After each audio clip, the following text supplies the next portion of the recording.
PNC, America's Black News Channel. Watch us on all major cable providers and major streaming platforms. Finally, news that speaks to us. Good evening, Black people and all allies fighting for Black liberation, Black prosperity, and Black joy. I'm Charles Blow, and welcome to Prime.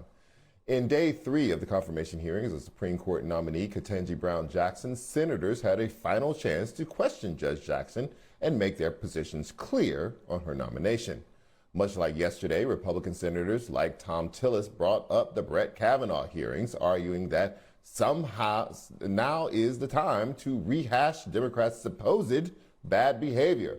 Other Republicans heavily leaned into criticism that Jackson was too soft on sentencing people for child pornography and child sexual abuse.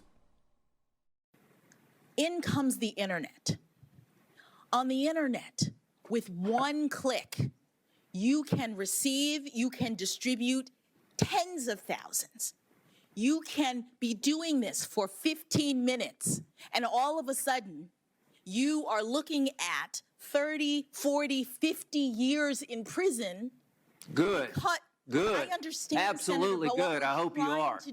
Good. Allow her to finish, please. I hope you go to jail for 50 years if you're on the internet trolling for images of children and sexual exploitation. So you don't think that's a bad thing? I think that's a horrible thing. Senior Democrats on the committee had to intervene as the rules and the tone of the hearings began to fray. Mr. Chairman. Senator Rono's turn. Mr. Chairman, I'm asking to be recognized to make a point to the chairman. No, Mr. Chairman. I believe he recognized me. May I proceed? Senator, no one case can stand in for a judge's entire sentencing record. I've sentenced more than 100 people. You have 8 or 9 cases in that chart. Okay, Judge, you said that before. These are the 8 or 9 child porn cases. I will say, to correct the record, I just say to the judge, there's no point in responding. He's going to interrupt you. Thank you. Look, earlier, I had a chance to speak with a member of the Senate Judiciary Committee who was at today's hearings, Senator Alex Padilla. Take a listen. Senator Padilla, thank you so much for joining us tonight. This is the 3rd day in the hearings, confirmation hearings of Ketanji Brown Jackson, the 2nd day in which she has been open to questioning. How do you think that the confirmation hearing is going so far? Look, I know there's been a few fireworks here and there, but my overall assessment is the longer we have this questioning session with Judge Jackson, the better she's doing, and the brighter her star is shining. She continues to show in question after question from both Democrats and Republicans, her intellect, the strength of her track record, and yes, her patience, and the temperament that most people would look for in a Supreme Court justice. You have been an election official in California for years. You used part of your questioning to discuss with Judge Jackson the issue of the Supreme Court kind of systematically dismantling voting rights in America. How do you think that she will perform on the court as it relates to voting rights? Yeah, I appreciate being able to discuss that topic through my lens. As you mentioned, I served as California's Secretary of State for 6 years prior to joining the Senate. But in this Supreme Court confirmation hearing, those of us that are in the business of public service, of government and politics, we know how important this position is. But for the general public who may or may not have the appreciation for what the Supreme Court does, yes, it impacts every facet of our daily lives, and no bigger example of that when it comes to our democracy than our fundamental right to vote. It was the Supreme Court that in 2013 began to gut the protections of the Federal Voting Rights Act of 1965, the Voting Rights Act that's supposed to protect our access to the ballot. That's just one example of the power of the Supreme Court. So what does Judge Jackson bring? She's being applauded as the first, not just the first African-American woman to be nominated and hopefully serve on the Supreme Court, but the first to come to it as a public defender. She may not be the first working mom, but there hasn't been a whole lot of those in this position before either, just as we're striving to make sure we have an inclusive democracy at the ballot box. We need to ensure an inclusive representation in the judiciary, including the highest court in the land. Gallup released a poll today that found that 58% of Americans say that they want Judge Jackson to be confirmed. Only one justice since 1987 has had a higher rating, and only by 1 percentage point, and that was Chief Justice John Roberts.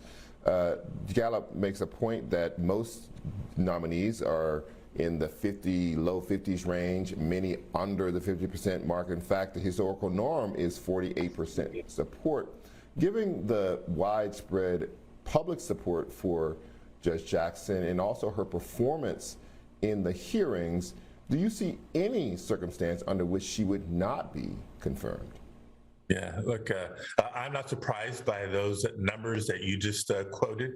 Anybody who's objectively looking at or watching this hearing, hearing the questions, more importantly, hearing her responses, knows that she's got the track record, she's got the intellect, and clearly the demeanor to be a great Supreme Court justice. The general public acknowledges it. I can only pray that my colleagues on both sides of the aisle will acknowledge that and vote accordingly. Aside from assessing Judge Jackson's own credentials, you do hear chatter off and on about what we can do to restore public confidence in government in general, political institutions broadly, but the Supreme Court specifically. If you care about that and you agree that Judge Jackson is more than qualified, her resume is absolutely clear on that, you have to vote to confirm. And any member of the Senate who does not vote to confirm has a whole lot of explaining to do. 538 did a fascinating article recently in which they found that bipartisan support for Supreme Court justices is shrinking over time. How big of a hit would it be if Judge Jackson were to be confirmed, but only with Democratic votes? Okay, I think the most important thing here is to confirm Judge Jackson so that she can, bring her perspective, bring her intellect to all the decisions the Supreme Court will be making going forward. I do think it's a great opportunity to make that statement that if she's confirmed on a bipartisan basis, we're seeking to depoliticize either the Supreme Court or the perception of the Supreme Court. I believe Democrats are unified in trying to make that happen. The challenge is now on Republicans, whether they'll say one thing and do another, or be genuine in their commitment to, restore that standing and respect of the Supreme Court. Republicans on the committee have made quite a bit of fuss, I would say, about whether or not Judge Jackson is soft on crime. And it seems to be a message that is meant for an audience beyond that room, meant to attach a soft on crime kind of tag to Democrats writ large as we go into 2022 and 2024. How do you feel that strategy is working for them, and do you think it's intentional? Look, I absolutely think it's intentional. I don't think it's a coincidence that so many Republican senators are making that a centerpiece of their supposed questions and concerns. If I take a step back and view what my experience has been on the Judiciary Committee for more than a year now, I can't help but see what's, to me, a clear double standard. There's a clear difference with how nominees to the federal bench who are people of color have been treated and questioned by and large compared to those who aren't.